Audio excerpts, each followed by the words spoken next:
મને તો 60% આવ્યા. હું તો ક્યાંય મોઢું જ બતાવવા જેવી ન રહી. મારા દીકરાએ મારું નાક કપાઈ નાખ્યું. એક ફ્રેન્ડ તરીકે સાચી વાત કહું? હા બોલ. આપણે આપણા દીકરા અને દીકરીઓને સમજવાની જરૂર છે.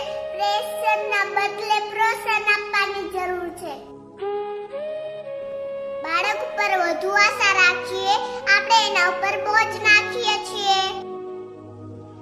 આ બોજના લીધે બાળકનું ભવિષ્ય બગડે છે.